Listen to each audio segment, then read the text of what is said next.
Fernanda, você está... desligado. Desculpa. Boa tarde a todas e todos. Como assim? Não tá. Desculpa. Boa tarde. Voltou? Então, gente, tá ligado, né? Boa tarde a todos e todas que assistem a mais esta edição ao vivo do Pauta Brasil, um programa produzido e veiculado pela Fundação Perseu Abramo. O Pauta Brasil é retransmitido simultaneamente por nossos parceiros, TV 247, DCM TV, Revista Fórum, TV PT, e também pelo Facebook da Dilma Rousseff e do Fernando Haddad. Agradecemos a todos por esta parceria. Eu sou a Fernanda Estima, da equipe de comunicação da Fundação Perseu Abramo. E hoje vamos debater a quarta onda da Covid e a situação que se encontra hoje o Brasil. Para conversar conosco estão aqui o Márcio Caseiro, o Cláudio Maerovitch, o José Gomes Temporão e o Pedro Tourinho. Nós tentamos fazer uma programação que tivéssemos mulheres presentes, mas, infelizmente, as agendas não foram possíveis. Agradecemos a todos vocês que toparam, assim, tão em cima da hora, participar aqui conosco. Vamos partir direto para as análises e avaliações de vocês sobre esse momento. Eu vou chamar o Cláudio, em primeiro lugar, para falar conosco, que é sanitarista, trabalha na Fiocruz e é vice-presidente da Associação Brasileira de Saúde Coletiva. Boa tarde, boa noite, Cláudio, todo mundo. Boa tarde, Fernanda, Caseiro, Tourinho, Temporão, todos que estão com a gente nesse momento. Agradeço imensamente o convite para estar aqui e aproveito para dar os parabéns para vocês pela iniciativa tão oportuna de trazer essa discussão, que tem sido uma discussão bastante difícil, inclusive dentro da área da saúde, porque nós temos recebido mensagens o tempo todo, diretas ou indiretas, de que a pandemia está deixando de ser um motivo para se preocupar.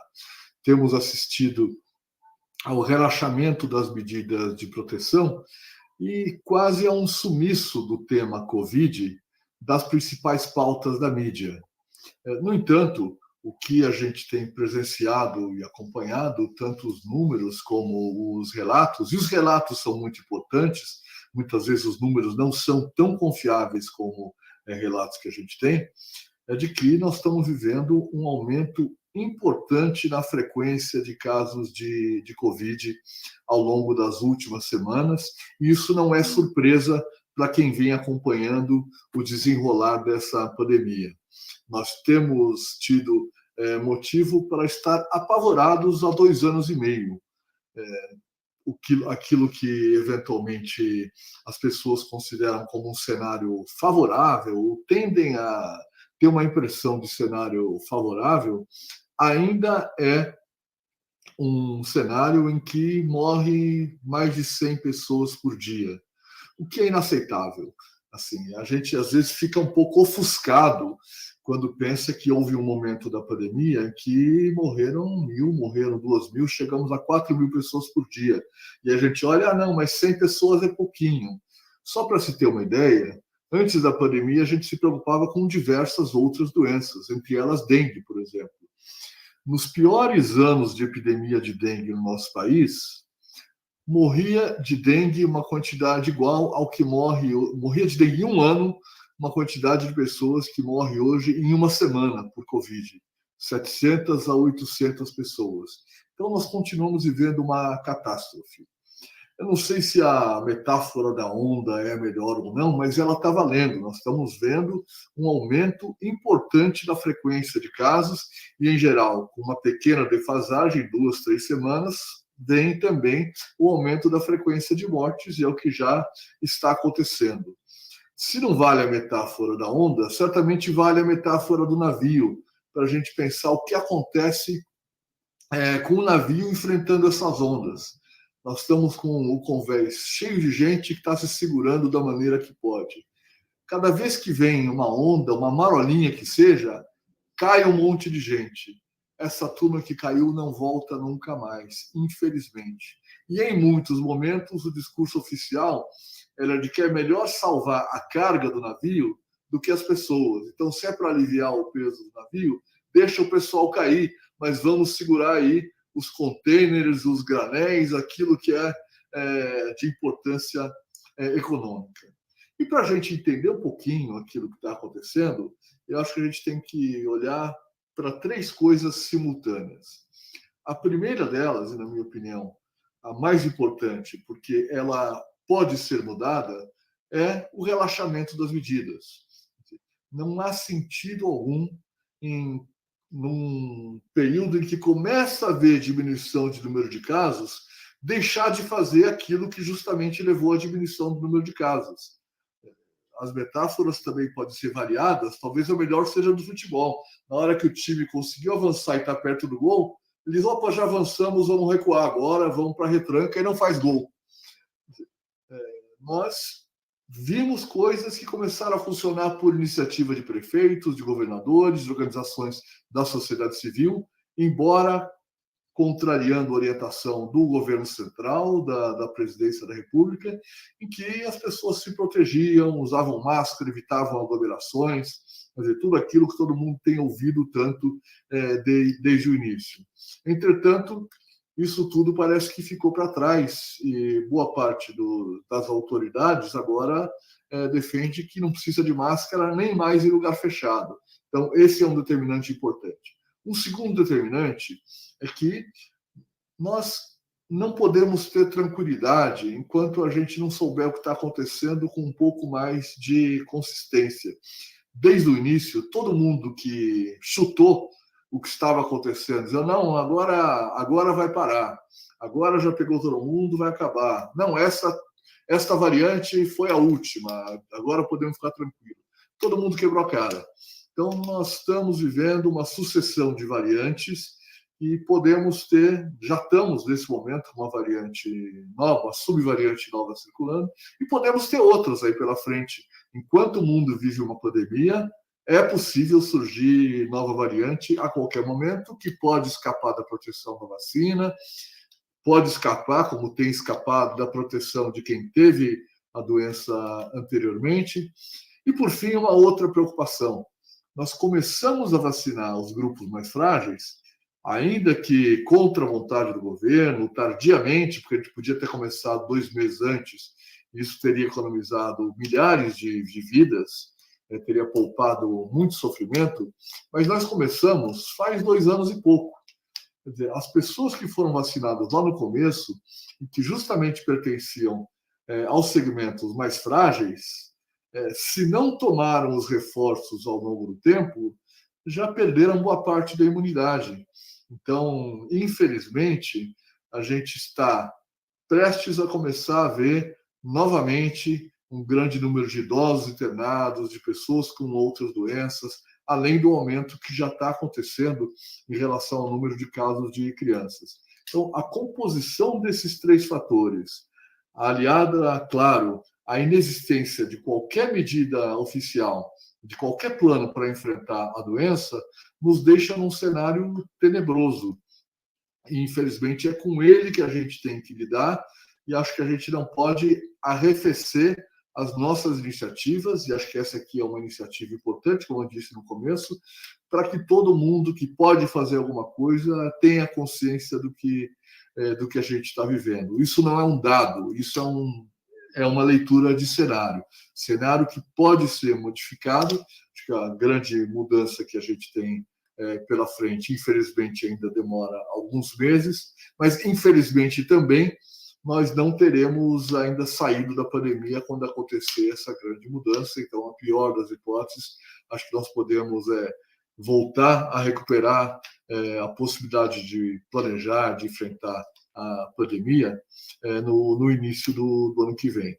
E aí eu estou falando sério, nós não estamos à beira do fim dessa história. Não estamos falando, estamos em junho, meio do ano, daqui a 1 mês, 2 meses, passa, o Natal vai ser tranquilo. Não deve ser. Não sei quantos tiveram oportunidade de ver esses dias. Está sendo divulgado o maior São João do mundo, em Campina Grande. Eu ouvi um dado que eu nem acreditei, eu ouvi hoje no rádio, um dado que eu nem acreditei, que se fala em 3 milhões de pessoas para o maior São João do mundo, num espaço ali de 4 hectares. Então, é muita gente aglomerado e o tom tem sido esse. Olha, manda ver, gente, que o problema acabou. Então, para começar, eu acho que é isso. Obrigada. Márcio Caseiro, ele é médico infectologista há 33 anos, é mestre em saúde preventiva e trabalha no SUS também há esse mesmo tempo. Em Santos, atuou no combate a HIV/AIDS com o saudoso Davi Capistrano. E hoje em dia ele trabalha no Emílio Ribas. Né? Eu vi o Davi presente aí, realmente. Marcos, por favor, sua vez, então, de avaliar esse momento que a gente está vivendo e o futuro. Então, boa tarde. Primeiro, uma honra, eu agradeço imensamente o convite, é um prazer estar aqui com vocês todos, um prazer rever meu querido amigo Cláudio Maravilha, secretário de Saúde aqui do município de Santos. Tivemos a oportunidade de trabalhar junto com o grande Davi Capistrano, que eu estou vendo aqui atrás dele. O Davi está sempre presente do nosso lado, na nossa vida, certamente, né?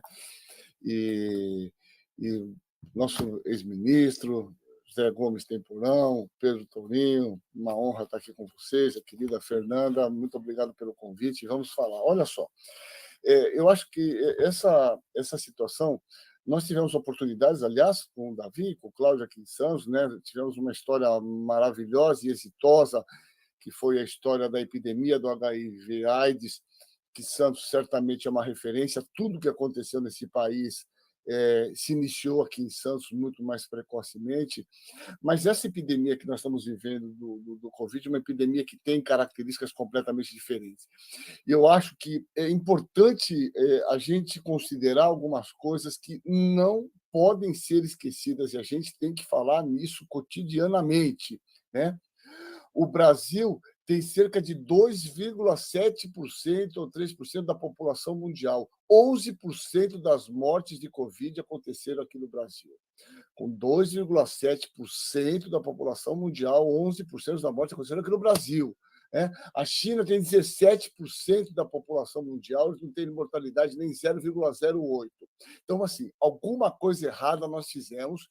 E essa coisa errada tem nome, tem sobrenome e tem um responsável. Acho que a gente não pode esquecer disso, né? Nós estamos chegando a 670 mil mortes, 6 milhões de mortes no mundo, né? E nós se assombramos, a gente vê a mídia, de uma forma geral, discutindo a questão das mortes, por exemplo, na guerra da Ucrânia e Rússia, que não deixa de ser uma tragédia. Nós chegamos a 3 mil, 4 mil mortes, né? Nós chegamos a ter aqui 4 mil mortes no Brasil, na nossa epidemia, por dia.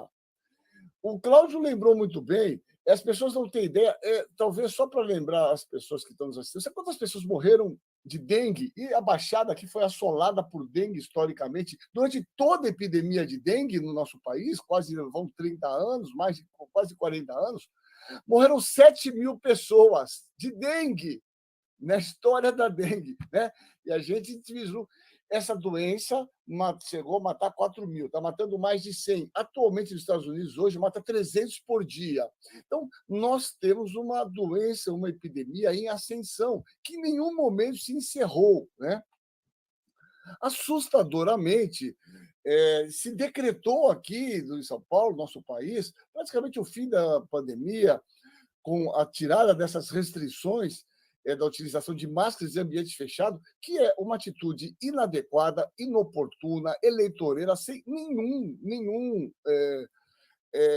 condicionamento relacionado à realidade. A Organização Mundial de Saúde em nenhum momento falou que essa pandemia estava em fase descendente ou decrescente, né?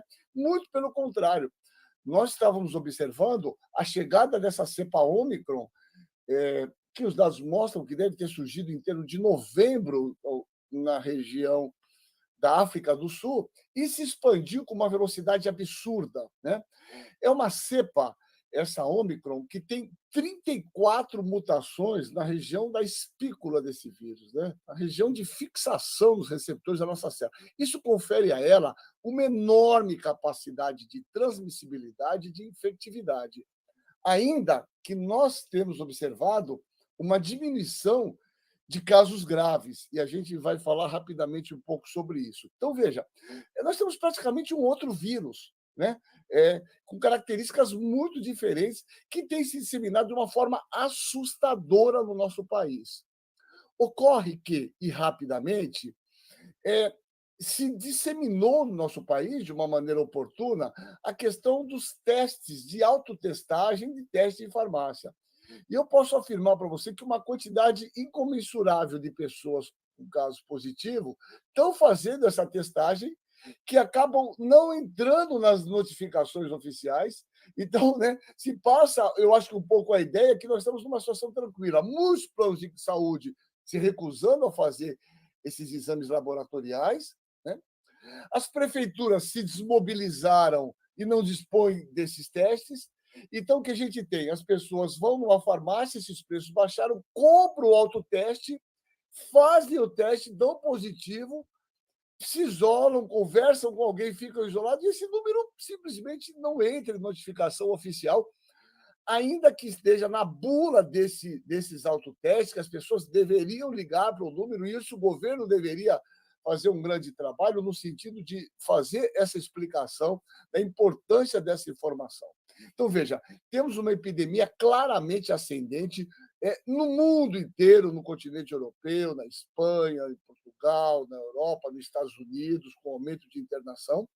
E o que ocorre é que as pessoas que tomaram 2 vacinas, heteróloga ou, eventualmente, a terceira vacina, têm um grau de proteção mais elevado contra essa cepa, né?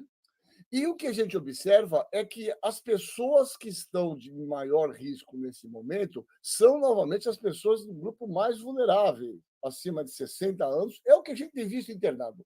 Todas as pessoas internadas aqui, 2 semanas, nós não tínhamos nenhum paciente, em 2 semanas nós estamos com 7, 4 na UTI, 3 em enfermaria. Todos são pessoas acima de 50 anos, ou não vacinadas, ou com apenas uma dose. Então, esse é um conceito que a gente não pode perder de vista. As vacinas fazem a diferença e fizeram sim, né? Nesse sentido também, vale a pena nós lembrarmos, e o Cláudio já falou nisso, que é super importante, quando essas vacinas surgiram, exatamente no começo do ano passado, o nosso governo, que teria prioridade de ter essas vacinas, né? A vacina, por exemplo, Pfizer, foi testada aqui. O Brasil foi um dos países, né, do estudo Multicentro, que tinha prioridade da compra. O Brasil deu de costas para a compra dessa vacina e nós tínhamos 200 mil mortos em janeiro de 2021. Né? Então, veja, na história de vacinação do nosso país, que tem o maior programa de imunização do mundo, nós chegamos a fazer no único dia 10 milhões. Eu vou repetir, depois o ministro diga se eu sou mentiroso, e o Claudião, 10 milhões de vacina da poliomielite no único dia. Nós teríamos condição de fazer um amplo movimento de vacinação, porque a gente tem o SUS, nós temos salas de vacinação distribuídas nesse país. Nós não tínhamos a vacina por irresponsabilidade desse governo, que deixou de comprar essas vacinas no momento oportuno. Então, temos um excesso de morte inaceitável no nosso país, em decorrência da absoluta incapacidade, né, de um governo de disponibilizar essas vacinas no momento oportuno e, pior de tudo, né, preconizar, e isso se manteve com todos esses ministros, inclusive este ministro da Saúde, que é uma vergonha para a classe médica, né, recomendando a utilização de um medicamento que, em maio de 2020, já mostrava que não tem nenhuma eficácia, como cloroquina e vermectina. Então, esse excesso de mortes que nós temos no nosso país tem um nome e sobrenome, e nós temos que falar isso todo dia, porque é uma vergonha, é a pior crise sanitária do nosso país. E, para concluir tudo isso, causa absolutamente vergonha para nós da classe médica, para mim como médico infectologista, o ministro da Saúde que vai a público falar que não, as máscaras não têm a menor efetividade, né? Além de tudo, ele desconhece a literatura que mostra. 2 semanas saiu uma publicação enorme, apenas uma revisão sistemática, mostrando a importância das máscaras, né? Então, é essa a situação que a gente tem. um país em que o ministro não reconhece o surgimento dessa epidemia. Nós estamos claramente entrando numa quarta onda, em muitos casos, subnotificação sem precedentes, né? E, na verdade, uma falta de estímulo de vacinação, no sentido de convocar as pessoas, principalmente as mais vulneráveis, para serem vacinadas. Acho que esse é um cenário e a gente pode conversar um pouquinho. Desculpa se eu me estendi demais aí, vamos conversar. Muito obrigada, Marcos. Eu sabia que eu ia ficar bastante ansiosa com esse programa, porque vocês estão só falando coisas que eu acredito que sejam isso mesmo, então me dá muito medo. Eu ainda não tive e já estou na 4ª dose. José Gomes Temporão, nosso médico sanitarista, ex-ministro da Saúde, chegou a sua vez, então, de avaliar essa situação toda que eu não estou achando nada boa. Obrigado, Fernanda. Quero cumprimentar Cláudio, Marcos, Pedro, todos que nos assistem, agradecer muito esse convite para estar aqui com vocês hoje. Eu acho que tanto o Cláudio como o Marcos já abordaram aspectos importantes. Eu retomaria um ponto que o Cláudio colocou, que é a relevância dessa questão, desse problema de saúde pública, no contexto brasileiro. Covid continua sendo um problema relevante de saúde pública. Bom, vejam, ano passado, em 2021, nós tivemos uma mudança no padrão de mortalidade no Brasil, né? Nos últimos anos, a principal causa de morte no Brasil, doenças cardiovasculares, cerebrovasculares.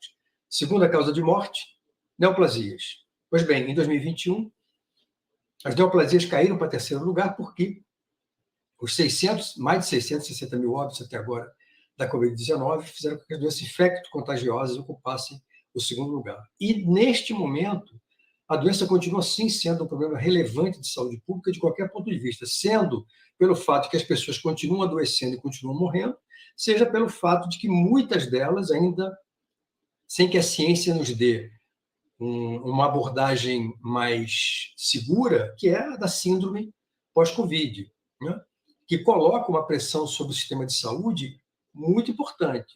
São problemas vasculares, cardiológicos, dermatológicos, neurológicos, depressão, astenia, enfim, cuja dimensão nós não temos ideia. E para a qual, inclusive, para abordar esse problema, nós sequer observamos qualquer tipo de iniciativa do Ministério da Saúde em, por exemplo, reunir um conjunto de especialistas, criar um comitê assessor que nos permitisse também abordar essa dimensão importante, parece, mas pouco compreendida ainda. Marcos já colocou, o vírus veio para ficar. Ele não vai sumir como no passe de mágica, ele está aí, ele vai continuar conosco, ele vai possivelmente mutar, nós não sabemos, não temos bola de cristal para saber o que vai acontecer nos próximos semestres, né? Mas com certeza ele está aí, ficará, e nós vamos ter que buscar estratégias, e a ciência nos dá essas ferramentas de enfrentá-los. Ele vai se transformar num vírus sazonal como o da influenza, para o qual todo ano nós teremos que tomar uma vacina, uma hipótese, uma possibilidade. Então, é uma questão relevante de saúde pública e o vírus está aí e veio, e nós vamos ter que conviver com ele. O contexto também é mais complexo, porque nós estamos, em parte importante do Brasil, num momento de queda de temperatura e de circulação de outros vírus respiratórios. Com certeza haverá, e já está havendo, concomitância de co-infecção por Covid e por influenza e por outros vírus, e para pessoas já debilitadas ou com doença crônica, isso pode ser um fator agravante também, né? E quando você soma isso, uma vacinação extremamente heterogênea, embora o Brasil, do ponto de vista dos grandes números, né, tenha alcançado uma cobertura boa, mas quando você analisa isso entre regiões e dentro das regiões, a desigualdade é muito grande, né? Milhões de brasileiros sem a 2ª dose, milhões de brasileiros sem a 3ª dose, milhões de brasileiros sem a 4ª dose. Aqui no Rio de Janeiro, por exemplo, nas últimas semanas, a população começou a correr de volta para os postos de saúde buscando se vacinar quando surgiram as primeiras notícias de que estaria havendo um aumento muito grande do número de casos aqui. Aliás, é perceptível, né? Amigos, familiares, todo mundo, muita gente contaminada aqui nesse momento no Rio de Janeiro. Então, essa cobertura heterogênea, ela tem também, muito heterogênea, muito desigual, responsabilidades, como o Marcos colocou, né? Por quê? Porque persiste a descoordenação, nós não temos ministro, o Ministério da Saúde foi tomado por negacionistas e fundamentalistas anti-ciência e pessoas sem nenhum compromisso com a saúde pública e com a defesa da vida. O governo federal se omitiu desde o início de qualquer tipo de coordenação ou de controle, jogou a responsabilidade para os estados e municípios. Ora, o que nós estamos assistindo agora, de uma certa forma, é a cronificação desse crime, é a cronificação dessa omissão. Né? Por quê? Porque os estados e municípios, quem tem mais condições, monta um comitê mais interessante, com mais capacidade, tem mais recursos, tem mais capacidade de gestão, tem uma estrutura de vigilância epidemiológica um pouco melhor, consegue contornar. Quem não tem, fica sozinho, fica isolado. Né? A questão das máscaras. Nós temos que entender que o uso de máscaras veio para ficar. É um fator cultural em vários países do Oriente. Né? Qualquer pessoa com sintoma respiratório, com sintomas de resfriado ou de gripe, usa máscara para proteger as outras pessoas, inclusive. Né? Então, essa é uma coisa que nós temos que incorporar à nossa cultura. Né? É aquela velha história. Né? Nós estamos lá no nosso trabalho, na nossa faculdade, na nossa universidade, no nosso espaço, e de repente alguém fala: não me cumprimenta não, que eu estou resfriado. Deveria estar de máscara e não falar essa besteira. Né? Então, essa é uma questão importante. Ontem, por exemplo, eu participei de uma reunião aqui no Rio de Janeiro, muito ampla, tinham 100 pessoas num ambiente fechado, e nós fomos rigorosos em exigir que todas as pessoas presentes tivessem que usar durante todo o tempo da reunião máscaras N95. E esse é um outro ponto. A grande maioria da população que, neste momento, deveria estar usando máscaras em transporte coletivo, em supermercados, em farmácia, em ambientes fechados, usa máscaras inadequadas que pouco protegem. Porque não houve, até o momento, nenhuma iniciativa, eu desconheço, pode ser que eu esteja cometendo algum equívoco, alguma prefeitura tenha tido essa brilhante ideia de distribuição gratuita para a população de máscaras que realmente protejam. Um outro aspecto extremamente importante é que nós continuamos sem nenhum tipo de estrutura, estratégia de comunicação, informação, educação, mobilização. As pessoas se informam pelas outras pessoas, pela família, pelo WhatsApp, porque vê na televisão alguma matéria, né? E não existe. O governo federal se omitiu, é uma estratégia deliberada, isso não é omissão, é uma estratégia deliberada de não informar, de não educar, de não mobilizar, que se mantém até o momento. Ora, nesse momento, nós deveríamos ter orientações adequadas a cada situação regional, evidente que são muitos Brasis, e não temos nada, não temos absolutamente nada. Né? E o futuro?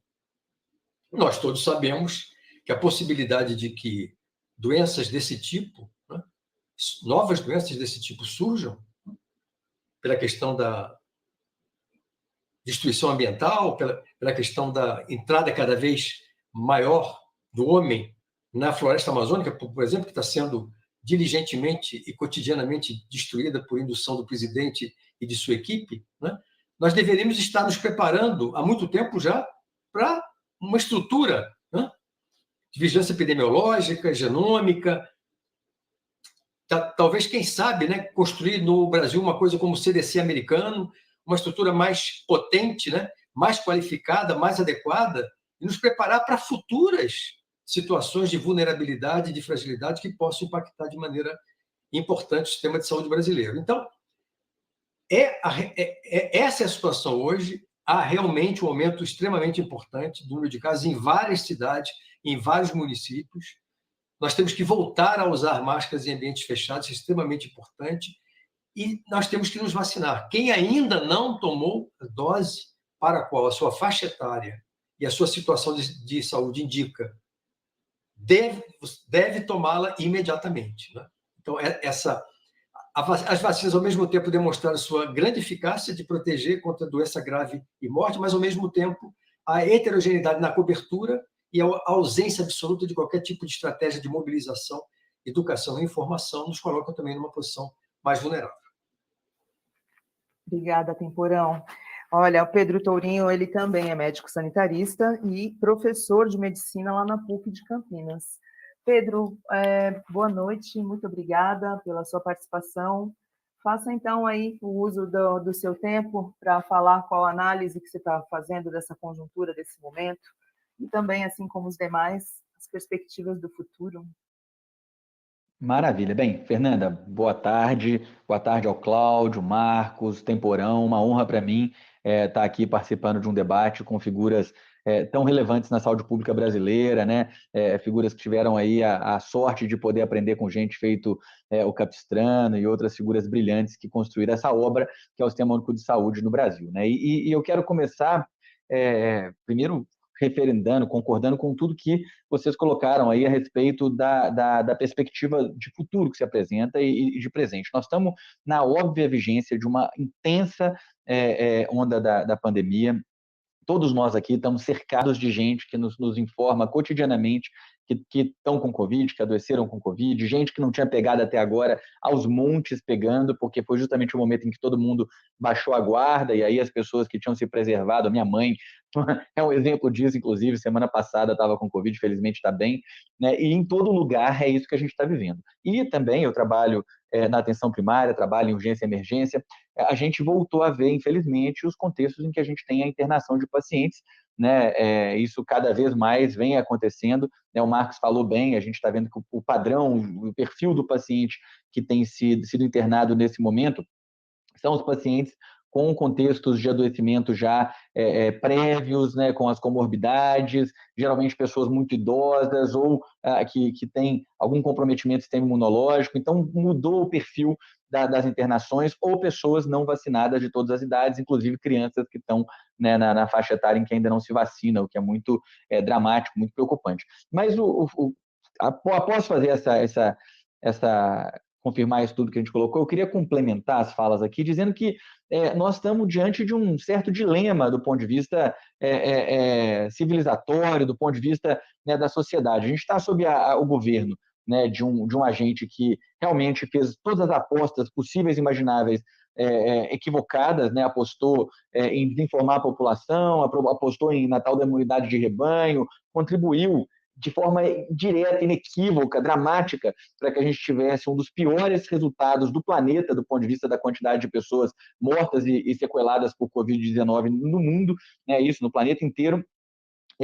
E nós estamos vendo o Sistema Único de Saúde altamente sobrecarregado, né? Os municípios, inclusive, sofrendo muito, os municípios que buscam ter um certo protagonismo para construir localmente soluções mais inteligentes, mais comprometidas com a vida, tendo muita dificuldade para fazer isso, e uma parcela enorme dos municípios abrindo mão, inclusive, de assumir esse protagonismo e adotando de forma, muitas vezes, acrítica, a conduta, a postura que esse governo notoriamente omisso, genocida, tem né, oferecido para a população, para o povo brasileiro.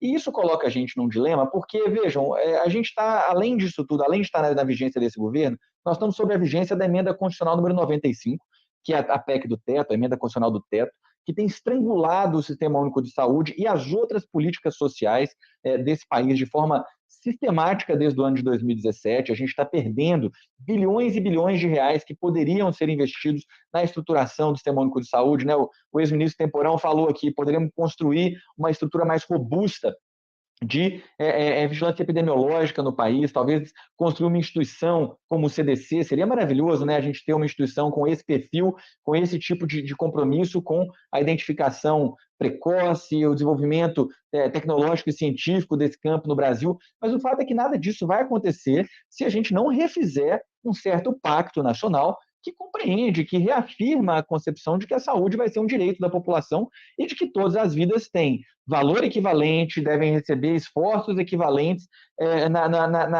no sentido da sua preservação e da sua valorização, porque efetivamente é isso que o governo do Bolsonaro propõe para o povo brasileiro desde o começo da pandemia. É que tem segmentos da sociedade que vão morrer mesmo, é isso aí, né, que não tem nada para fazer. Quando a gente fala das 100 mortes por dia que a gente está tendo, e que provavelmente daqui a 2 semanas vai ser um número substancialmente maior do que isso, são mortes de pessoas idosas, de pessoas com os problemas que a gente falou, né? E aí a gente acaba assumindo, né, vendo aí uma certa assunção na sociedade, em segmentos dos governos, de que é isso mesmo, de que essas pessoas são vidas que se espera que sejam perdidas, o que é um absurdo, o que é uma violência, né, para todos nós que somos trabalhadores, formuladores de política pública na área da saúde, que compreendemos que se trata de doenças que são evitáveis, tratáveis, né, vidas que podem ainda ter muito tempo pela frente se a gente adotar as políticas públicas mais adequadas e corretas. Então, essa naturalização da barbárie é parte da sequela que essa pandemia nos deixa, né? Quando a gente vê a resistência das pessoas, a falta de informação pública dialogando sobre a questão, por exemplo, dessa medida tão básica que é o uso de máscara, né? O uso de uma máscara cirúrgica já é altamente eficaz para proteger terceiros, o uso de uma máscara NK95 tem também alta eficácia para proteger as pessoas da contaminação, né, mais ampla. Então, são medidas que bastaria a gente ter, de fato, uma comunicação pública eficaz, uma comunicação pública assertiva, e a gente teria, não tenho a menor dúvida, um outro tipo de adesão, um outro tipo de compreensão coletiva a respeito do que é e do que não é que se deve fazer, porque, de fato, a pandemia não acabou. A gente pode esperar, ao que tudo indica, pelo que esse vírus tem demonstrado, né, a cada período de 6 meses ou algo parecido, nós vamos ter que lidar com novas variantes. Existe um declínio que já está demonstrado também na proteção decorrente tanto da vacina quanto de infecções prévias, né? Independente de você ter vacinado e tido a doença, que é o que produz a chamada imunidade híbrida, que seria uma forma mais eficaz de imunidade, ainda assim ela também declina. Então, nós provavelmente vamos ter que conviver com a Covid-19 por um período prolongado. E nós, de fato, não temos bola de cristal para saber se as próximas variantes que virão vão manter a menor letalidade que caracteriza a Ômicron, ou se elas vão voltar a ter uma letalidade mais alta, ou passar a ter letalidade similar ao que nós vivemos na Gama aqui no Brasil, que foi aquela variante que, né, foi vergonhosamente para o Brasil. Ela aparentemente, a mutação que a produziu surgiu no Brasil, mas os primeiros casos foram sequenciados, identificados no Japão, por turistas que saíram do Brasil e foram para o Japão, revelando a nossa baixíssima capacidade de genotipagem, de vigilância ativa, né? Como é que a gente foi omisso nesse processo e deixou de lançar mão de mecanismos de vigilância que são fundamentais para a gente monitorar. Então, a gente tem que estar preparado para refazer outros e novos pactos sociais que digam respeito a preservar a vida, a estarmos vigilantes, a adotarmos novas práticas culturais, a organizarmos os nossos sistemas de saúde para lidar com picos, com novas ondas, né, de uma doença que aparentemente não tem a mesma sazonalidade da influenza, por exemplo, que acompanha a questão do inverno-verão. Acho que a Covid, tudo vai caminhando para sugerir que a Covid tem um padrão que não necessariamente acompanha as estações do ano, mas sim a surgimento de novas variantes e o declínio da imunidade natural e produzida pelas vacinas, né? Então, a gente pode esperar, né, que vão ter outras variantes. Por exemplo, nós já estamos vendo hoje, né, na África do Sul, a variante BA4 e a BA5, que são novas subvariantes da Ômicron, enquanto nós aqui no Brasil ainda estamos lidando com a BA2. Né? Nesse momento, nós estamos tendo um predomínio da variante BA2, que já estava andando lá pelo hemisfério norte já fazia um tempo. Né? Então, a gente já imagina que daqui a um tempo, possivelmente, nós vamos ter outra onda provocada por essa outra variante que já está anunciada, circulando com alto poder infeccioso. Então, a gente precisa refazer esses pactos, reafirmar o papel do Sistema Único de Saúde enquanto política pública, lutar para que esse processo de reconstrução nacional, para eu já ir fechando aqui, que nós vamos juntos, eu tenho convicção, fazer a partir do ano de 2023, né, com as mudanças que a gente espera que aconteçam no Brasil, inclua, priorize a recuperação do investimento no Sistema Único de Saúde, nas políticas sociais, né, e a ação desses sistemas de proteção como instrumentos centrais para a gente poder estar preparado para enfrentar os desafios que virão do ponto de vista sanitário pelo futuro, porque tudo indica que eles virão. É isso. Obrigada, Pedro. Eu vou convidar vocês, então, para esses próximos 5 minutos que cada um vão poder falar, novamente fazerem os alertas necessários ou as considerações que vocês avaliem como as mais importantes para quem está nos ouvindo, para quem vai nos ouvir depois. Nós esperamos que muitas pessoas nos ouçam, porque a avaliação de vocês é bastante grave. A gente já sabia que, por conta do desgoverno, por conta das não ações de Bolsonaro e seus ministros, a gente chegaria e chegou a números bárbaros como nós vivemos hoje, né? Cláudio, por favor, com você a palavra. Tá, bom, eu vou correr o risco de repetir algumas coisas. Uma é essa, assim, eu tinha comentado que os números não traduzem completamente o caos que a gente vive. Nós estamos cercados. Eu estou aqui, teste rápido, autoteste, né? Que a gente teve que fazer em todo mundo em casa. Tivemos casos por aqui. Eu, felizmente, não tive ainda.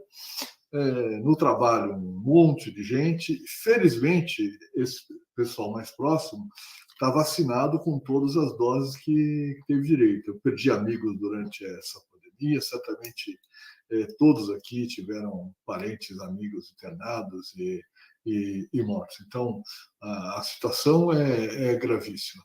Eu quero também aproveitar aquilo que o Temporão nos trouxe, eu gostaria de reforçar, que é essa questão da comunicação. Eu, em algum período que trabalhei no Ministério, tinha na minha responsabilidade lá o PNI, entre outras coisas, o PNI, estava dentro da área. Nós nunca tivemos uma campanha de vacinação no Brasil sem uma campanha de comunicação acompanhando. Uma campanha de comunicação intensa. Se a gente vai vacinar, tem que trazer todo mundo, tem que fazer a coisa efetivamente funcionar. E dessa vez nós não temos. Quer dizer, as pessoas podem até ter a convicção de que devem se vacinar, não são antivacinas. Só que elas não sabem quem deve se vacinar mesmo ou não, aonde, em que horário, se tem direito, não tem direito. As pessoas temem chegar numa unidade de saúde e chegar lá e dizer, não, essa semana não é a sua vez, volta na semana que vem. Isso significa perder dia de trabalho, significa reorganizar. Então, não tem investimento nessa coisa que assim, é absolutamente básica. Até nos governos da ditadura, isso tinha lá a campanha de vacinação da ditadura militar, a campanha de vacinação com orientação para quem tinha que se vacinar, para como tinha, etc. Então, isso é absolutamente fundamental. E tudo que diz respeito à comunicação sobre a pandemia neste governo foi feito ao contrário. Desde o início, era o presidente da República tirando a máscara da criança. Era indo em aglomeração, sem máscara, e dando a orientação ali para quem quisesse ver e ouvir, ou seja, estava em todas as TVs todos os dias, dizendo que era para aglomerar e era para não usar máscara. Isso virou, não é uma atitude individual. A gente deve pensar, não, isso é um folclore, o presidente tem um jeitão dele, ele é um sujeito meio rude e tal. Não. Esta é a voz oficial.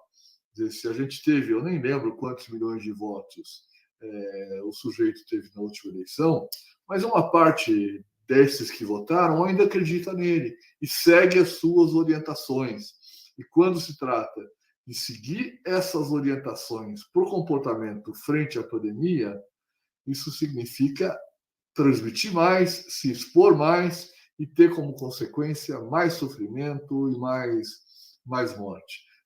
O que acho que a gente tem para dizer, a única é que o alívio possível frente à política de saúde deste momento, deste governo, é que está acabando. Acho que é o único alívio possível. E a gente continuar insistindo, acho que aqueles prefeitos que estão trabalhando bem, aqueles governadores, secretários e, sobretudo, profissionais de saúde que estão na atenção básica, na relação direta com as pessoas, porque nesses profissionais a população confia, conhece pessoalmente, que as pessoas continuem mantendo a sua energia, o seu empenho, apesar de todas as adversidades. Obrigado mais uma vez pela oportunidade de estar aqui e obrigado a vocês aqui que estão junto por essa honrosa companhia. Obrigada, Cláudio. Marcos Caseiro. Então, pessoal, legal estar aqui também, essa fala de todos vocês. Eu acho que é isso, eu acho que ilustra bem a triste realidade que nós estamos. Eu queria pontuar duas coisas que eu julgo muito importante. A primeira que o nosso querido ministro falou, nós vivemos, eu acho que isso tem que entrar na pauta, eu não tenho visto essa discussão com muita profundidade, a questão das profundas alterações climáticas que têm acontecido no nosso planeta. Né? Para as pessoas terem uma ideia, eu tive a oportunidade recente de conversar, dar uma aula junto com o professor Naumar, e eu mostrei um negócio para ele que chamou a atenção. Veja, nós tivemos uma pandemia de peste entre 1300, né, no século XIV. Depois, no século XV, nós tivemos o surgimento da varíola. No século XIX, nós tivemos o surgimento da cólera. No século XX, nós tivemos a gripe espanhola, né, a gripe asiática, Hong Kong, o HIV. Neste século, nós tivemos já 7 pandemias. Né? Nós tivemos o MERS, SARS, Ebola, H1N1 pandêmico, chikungunya, dengue e agora o SARS-CoV-2.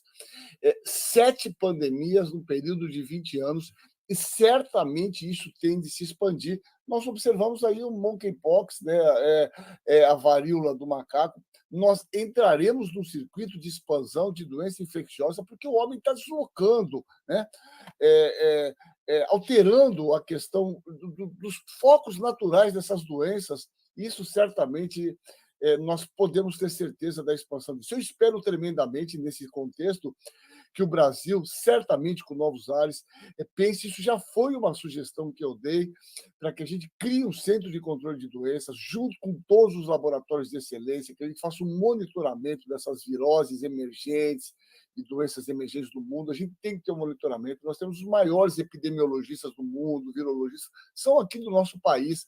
Essas pessoas têm que estar junto, pensando essas doenças conjuntamente. A última questão, e não menos importante, é essa questão que é fundamental, e eu tinha falado dos 10 milhões, nós nunca tivemos, né, situação de vacina sem fazer um grande movimento popular. Né? Essas campanhas envolviam o dia D, o dia da vacinação. Isso é imprescindível. Esse desserviço que esse desgoverno fez, ele não atingiu só 670 mil pessoas que morreram. Nós estamos, no último ano, com a pior cobertura vacinal na história do Programa Nacional de Imunização. Nós não chegamos a 40% de cobertura vacinal da poliomielite, do sarampo, catapora, rubéola. Veja, nós simplesmente tivemos a semana retrasada 4 casos de sarampo aqui na Baixada. Nós vamos começar a ver reemergir essas doenças chamadas imunopreveníveis, né? Porque a cobertura vacinal caiu a níveis simplesmente inaceitáveis. E é um governo que não trabalha discutindo, estimulando, muito pelo contrário. É um governo tão sabujo, com as pessoas tão desqualificadas, que valorizam mais os efeitos adversos do que os benefícios. Vocês lembram quando tivemos um caso de miocardiopatia esperada por conta da vacina, que foi o ministro visitar e uma outra ministra.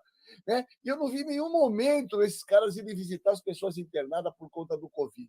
Então, uma supervalorização do efeito adverso, que é absolutamente previsível. Saibam, nós já fizemos mais de 11 bilhões, mais do que a população do mundo, de doses da Pfizer. Né? Nós não tivemos uma miocardiopatia para cada 1 milhão, e assim mesmo uma miocardiopatia altamente reversível. Então, este é um governo que despreza a ciência, né, e desconsidera a ciência, e além de fazer esse enorme serviço com essas graves consequências para o Covid, não tenham dúvida que nós iremos assistir o ressurgimento dessas doenças que nós nem falávamos mais. Difteria, catapora, sarampo, rubéola, coqueluche, porque a cobertura vacinal está em números inaceitáveis. Só está faltando ressurgir poliomielite, aí seria realmente o fim. Então, eu faço esse apelo no sentido de que a população estimule as pessoas conhecidas a levarem os seus filhos para serem vacinados. Nós fizemos isso a vida inteira, junto com saneamento básico, água encanada e vacinas, foram os maiores avanços em termos de saúde da população. E isso nos mostra, né, o nosso norte, a quantidade de trabalho que nós teremos pela frente para reconstruir esse país e pôr as coisas nos eixos, no sentido de que as pessoas, né, sigam a ciência, como nós sempre fizemos, né, no sentido de conseguirmos ter uma qualidade de vida e não sobrecarregarmos mais um serviço de saúde que está há 2 anos trabalhando efetivamente, diuturnamente, na questão do Covid, e agora mais esperar o surgimento dessas doenças que são totalmente evitáveis com as vacinas. Então, continue utilizando máscaras, principalmente em locais fechados, e complete o seu calendário vacinal. É esse o recado. E muito obrigado pelo convite. Uma honra estar com todos vocês aqui e com nossos queridos amigos que estão nos acompanhando. Uma boa tarde a todos. Muito obrigada, Marcos. Nós vamos só mudar um pouquinho a ordem aqui. O Pedro vai falar antes do Temporão, porque ele vai precisar nos abandonar antes, tá bom? Pedro, com você.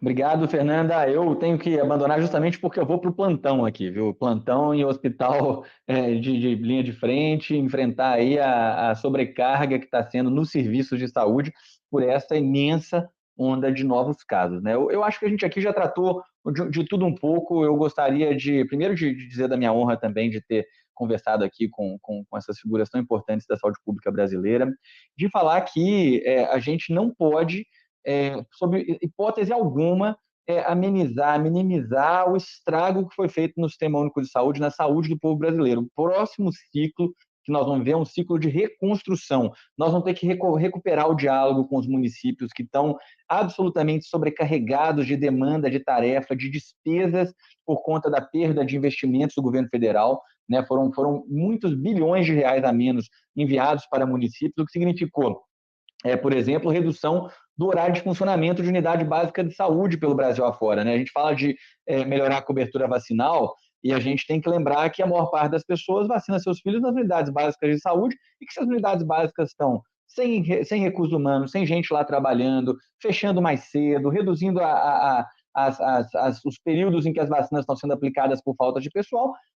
O pai e a mãe que vai lá vacinar o filho não tem condição de ir todo dia esperar o dia que tem disponibilidade numa equipe de enfermagem para vacinar seu filho. Ele vai lá, encontrou o centro de saúde sem a possibilidade da vacina, às vezes vai demorar meses para voltar, se é que volta. Então, são pequenos detalhes que vão contribuindo para que a gente vá caminhando para um processo de degradação do acesso à saúde da população e que culmina, em última instância, para alimentar o projeto que, desde lá da gestão do Michel Temer, a gente vê posto, né, quando aquele hoje deputado que era líder lá do governo do Bolsonaro, como é que ele chamava? O Ricardo Barros foi ministro da Saúde, e ele falava dos planos populares como alternativa, do SUS ser parte do Sistema Nacional de Saúde, não entendido como universal, integral, mas sim como um sistema que seria uma oferta, um resultado, ali, uma opção para quem não pode pagar, né? Então, todas essas questões estão em discussão nesse momento, são parte da agenda pública do Brasil, e a gente precisa colocar isso como ponto central nos processos eleitorais, nos processos de discussão pública, porque o povo brasileiro utiliza o SUS, quem usa o SUS gosta do SUS, sabe que o SUS funciona e que ele pode ser muito melhor. Ele tem muitos gargalos que ainda são muito severos, muito graves e que precisam ser enfrentados. Isso só vai acontecer com outro pacto social. É usar máscara, né, independente do que dizem os governantes omissos, ou deixam de dizer os governantes, estar atento, resfriou, não fica achando que é a mudança do tempo, né? Eu cansei de ver gente nesse período agora que falava, eu estou resfriado, é só uma mudança no tempo. Aí eu perguntava, você testou? Não testei, testa. Aí a pessoa fazia autoteste, Covid.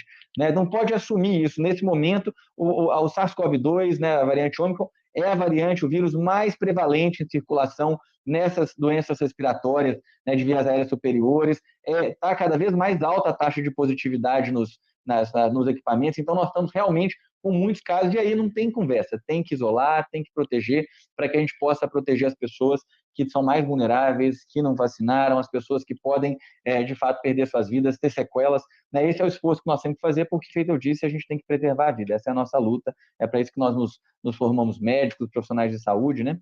Então, é isso, pessoal, eu vou pedir desculpas por ter que sair aqui antes do fim da discussão, mandar um abraço para a Fernanda, para o Cláudio, para o Marcos, para o ex-ministro Temporão, dizer que foi um prazer conversar com vocês. Até mais, pessoal. Obrigada, Pedro. Foram ótimas as suas colocações. E o bom é que agora o ex-ministro vai poder justamente falar relacionando com o que você falou até agora, né? A importância do SUS, o que foi o investimento que ocorreu e que deixou de ocorrer, e, portanto, chegamos aonde chegamos. Temporão. Bom, primeiro agradecer os que me antecederam, foi muito bom, de alta qualidade. É verdade, eu acho que o governo está num processo de destruição sistemática e planejada do Ministério da Saúde e do SUS. Isso é perceptível em todas as políticas, né? Direitos sexuais e reprodutivos, reforma psiquiátrica sendo atacada, política de drogas, autorização para a utilização de pesticidas, fragilização da Conitec, que é a Comissão de Incorporação de Novas Tecnologias, de novos medicamentos, de novos produtos em saúde, fragilização política e institucional. O Ministério da Saúde hoje é uma instituição desmoralizada, sem credibilidade, sem prestígio, tomada por fundamentalistas e pessoas completamente incapacitadas a ocuparem o cargo que ocupam. Então, sim, será necessário um esforço gigantesco de reconstrução, de chamar o quadro técnico de volta, de chamar a ciência de volta, de chamar as associações e entidades que representam a sociedade de volta para o Ministério da Saúde, para a qualificação e a reconstrução de suas políticas e estratégias. Mas eu queria, a partir do que foi dito, chamar a atenção para 3 pontos, né? Ou 4 pontos, talvez. O primeiro deles é a importância de a gente manter as medidas de higiene, de lavar as mãos, álcool gel, enfim, água e sabão. A segunda é vacina.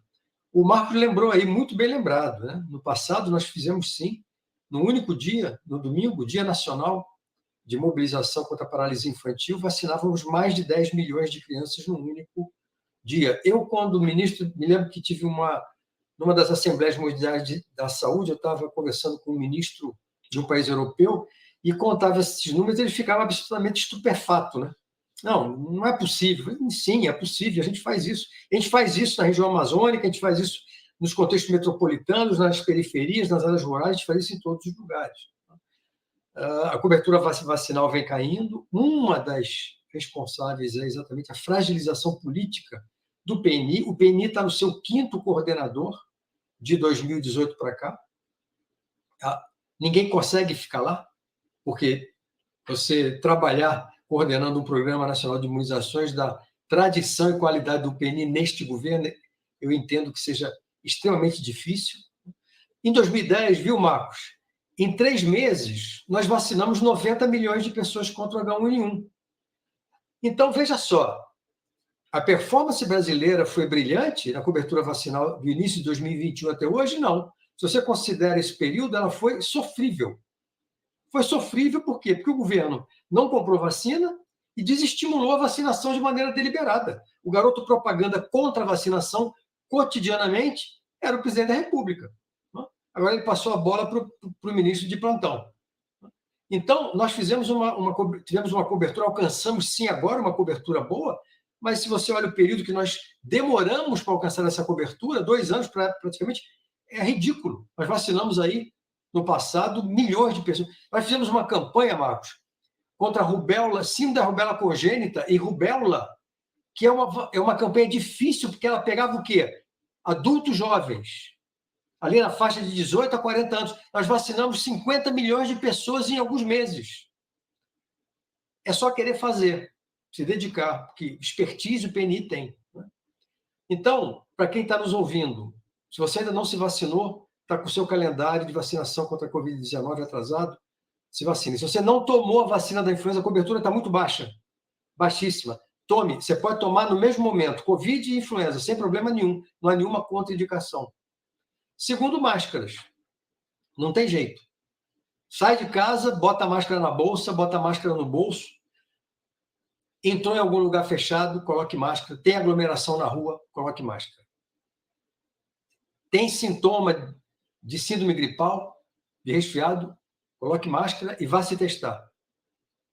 E é isso. E vamos esperar que janeiro de 2023 nos traga boas novas, que a gente possa sair desse pesadelo e resgatar, né, Cláudio?